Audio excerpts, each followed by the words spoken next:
Quando a gente lembra dos governos do FHC, eles foram bem-sucedidos porque tinha um príncipe na presidência, um intelectual, um cara bem intencionado, honesto, pessoalmente, e com ideias de reformas, etc. Mas ele conseguiu escolher para as áreas estratégicas pessoas absolutamente competentes, qualificadas e com história, Quadro com fantástico. virtudes, né? Com a virtude.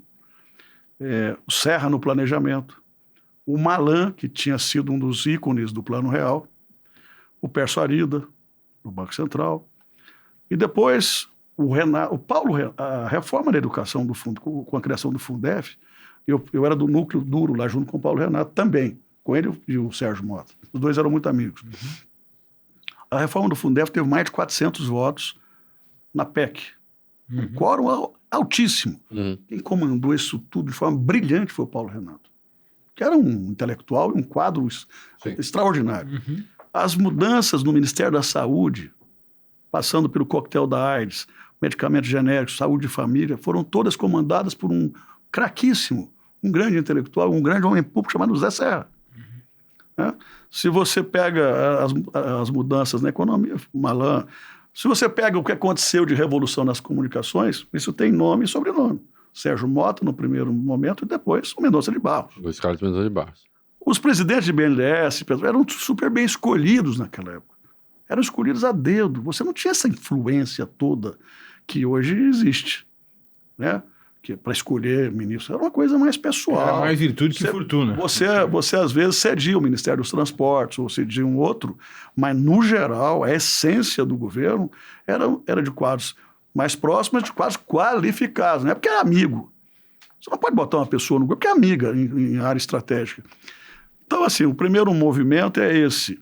Muitos dos nossos morreram, outros ficaram um pouco desanimados, e o outro movimento, que vocês sabem mais do que eu, foi o movimento das redes, da internet, que embruteceu muito o debate político, né? Empobreceu e embruteceu muito o debate. Todo mundo se acha protagonista de qualquer história, a mais esdrúxula possível. Todo mundo se acha Maquiavel. Todo mundo se acha Maquiavel. Então, esse movimento acabou que nos surpreendeu e, é claro, nos pega enfim, numa situação em desvantagem, porque nós não vamos conseguir ser estridentes, nós não vamos conseguir fazer fake news, nós não vamos nos dar esse capricho de fazer fake news, não é do nosso perfil. E aí a gente, de novo, paga um preço, porque nós não vamos ficar com essa estridência toda, no vale tudo, como aconteceu aí com o Marçal, para poder ganhar voto. Não é. Falando em... Desculpa, só para... Porque esse complemento... Vou pensar. Falando em embrutecimento da campanha, o PSDB foi representado no pleito para prefeito de São Paulo por uma figura pela qual eu particularmente tenho muita simpatia, que é o Zé Luiz da Atena, que protagonizou um episódio bruto. Ele foi provocado à exaustão pelo Pablo Marçal e acaba dando uma cadeirada no Pablo Marçal. Como é que o senhor lê esse episódio? Olha, esse episódio, naturalmente, que foi muito... Posso juntar uma coisinha? Claro. O Datena também não é, em certa medida, eu adoro o Datena pessoalmente, mas o Datena, em certa medida, também não é antipolítica. E um quadro muito distinto da história do... Ele sempre gostou de política, isso é sabido de todos.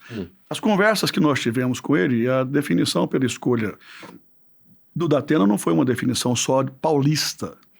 O Eduardo Leite participou dela, o Aécio Neves, eu, o líder da bancada. Foi uma concertação que envolveu todos nós.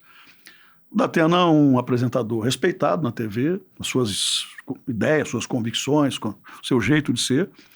E assim, as pessoas, você se arrepende? Não me arrependo. O Datena veio, inicialmente até para ser provavelmente o vice da Tabata, mas quando ele veio, a gente disse, olha, você está vindo para o PSDB, é um outro partido. Se eventualmente você se julgar como candidato a prefeito, você vai ter espaço.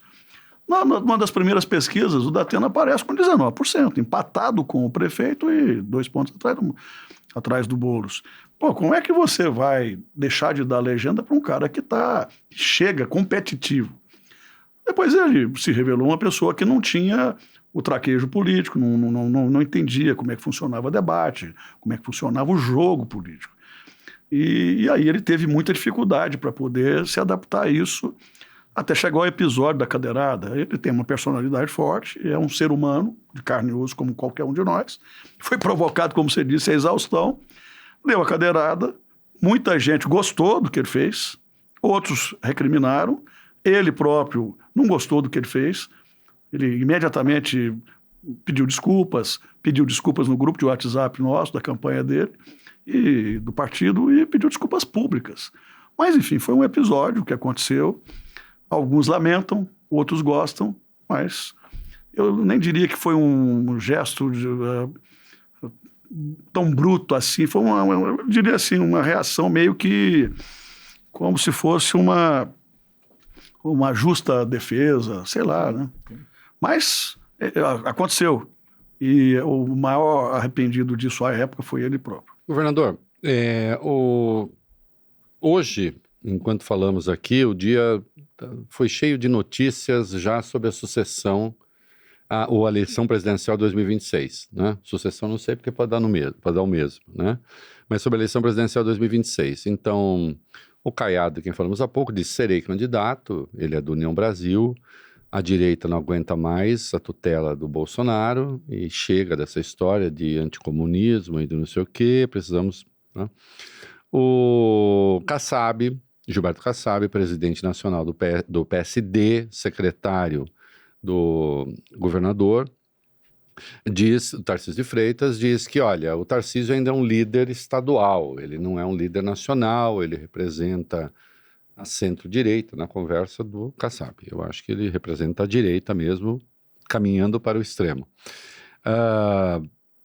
Mas ele ainda não é um líder nacional. Não sei, aí precisa ver o cálculo dele qual é, né? Ele teria que dizer se não é um líder nacional porque ele espera que venha a ser, se ele falar isso para tirar um pouco o Tarcísio da mira dos bolsonaristas, porque ao mesmo tempo o Flávio Bolsonaro disse: é um desrespeito falar que o Tarcísio é candidato, o candidato é Bolsonaro, que vai ter anistia, que não vai ter. Então vamos lá, o que a gente já sabe: a anistia, se passar, o Supremo veta, fim de papo, porque é inconstitucional, o Bolsonaro não é candidato. Tem de fazer um candidato desse território da direita, da extrema-direita. O Tarcísio aparece aí como um nome possível. Evidentemente o Lula, se tiver condições de saúde, disputará a reeleição, né? O PSDB hoje está em condições de lançar um nome como sempre fez. Quer dizer, não fez na eleição passada, mas depois de um sofrimento danado, né? Foi um negócio bastante drástico, né? O PSDB se enquadra em que... Porque o Lula... Vamos lá. Eu estou tentando ver se eu levo ele para o campo do Lula. Vão achar isso, não é isso? Mas o Lula tem, no governo dele, 3 ministérios do PSD, 3 ministérios do MDB, 3 ministérios do União Brasil, 1 ministério para os republicanos, 1 ministério para o progressista. Esse não é um governo de esquerda, não é? É um governo de centro. Centro-direita, né? Centro-direita. Você me ajuda, o senhor me ajuda. Centro-direita. Você mesmo. Você me ajuda, então.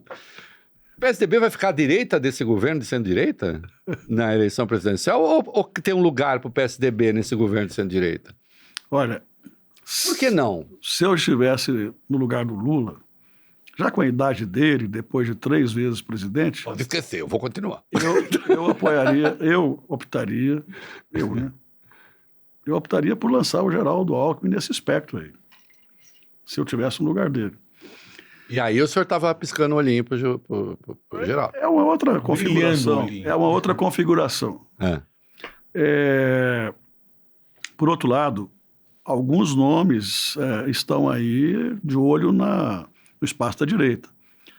Além do Caiado, que já se colocou, você tem o próprio Bolsonaro, que eu também acho que não vai ter condição, mas você tem o Ratinho. Que está fazendo um bom governo lá no Paraná. Você tem o Tarcísio, que, na minha opinião, nesse espectro aí, é o pole position. Querendo o Kassab ou não querendo, eu acho que ele é o pole position e acho que ele vai ser candidato a presidente. Depois você tem nesse campo ainda o Zema, que já era. Também fala. Desculpa. Mas Pelo menos coloca o nome. Perdeu a eleição 2 vezes. Ninguém perde a eleição 2 vezes na capital do estado. O senhor nunca perdeu a eleição 2 vezes. Perdeu numa mesma eleição? Acho que não. Não. Ele perdeu 2 vezes. Ele foi primeiro com o tal do Tramonte, depois foi com o Engler, ele perdeu na primeira e perdeu na segunda. Às vezes que eu disputei o governo, eu ganhei nos 2 turnos. Mas, enfim... E ele perdeu 2 vezes. É uma certa diferença. E você tem um cara, uma pessoa que eles gostam muito, especialmente o Bolsonaro, que é o Rogério Marinho. Que é um nome... Que foi do PSDB. Que não é falado, mas eles não inventaram o Fred lá em Goiânia agora, não inventaram tantos outros candidatos ao Senado que ninguém imaginava, etc. Enfim, estou dizendo assim, é um nome que eles gostam. Né? O Marinho foi um representante do PSDB no governo Bolsonaro, não foi? No começo? Ele foi, depois ele saiu. Saiu, né? Mas ele foi PSDB uma vida. É isso, é. Ele tem o mérito das 2 reformas. É um homem com mais passado do que futuro político, sem dúvida nenhuma. Mas é por aí. Eu acho que eles não têm outros nomes, mas eu acho que o candidato vai ser o Tarcísio. Pelo menos De quem, o senhor acha? Eu acho que desse centro aí, dessa centro-direita, dessa direita, mais... De toda essa gente está no governo Lula, o senhor acha que vai ser ele? Eu acho que ele vai ser um deles. Não sei se o Caiado vai continuar, mas é provável que continue.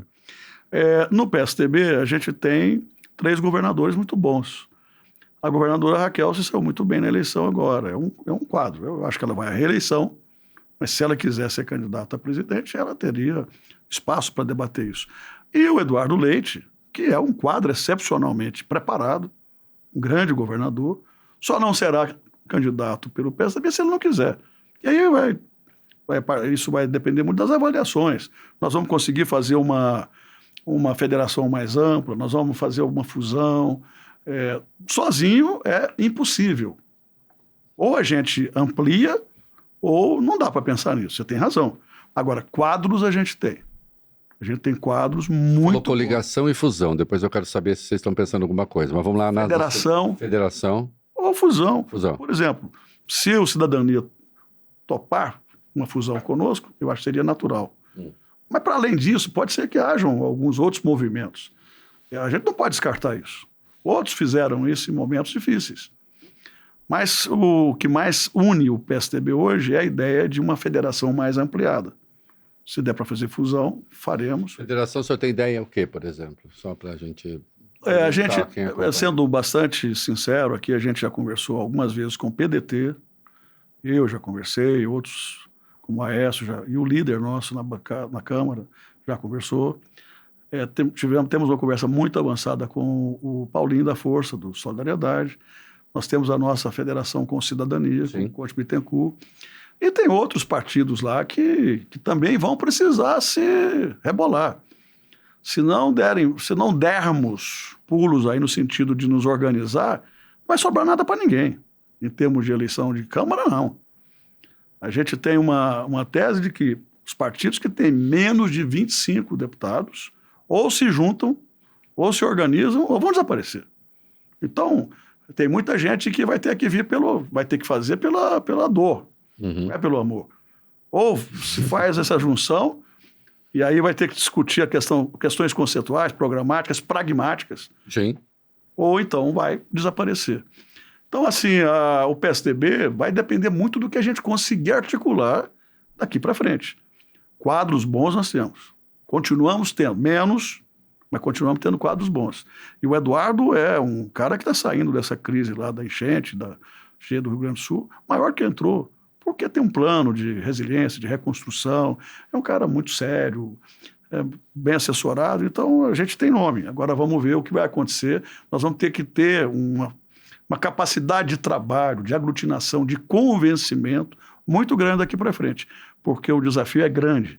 E isso acaba deixando a bancada preocupada, porque todo mundo que está ali quer se eleger.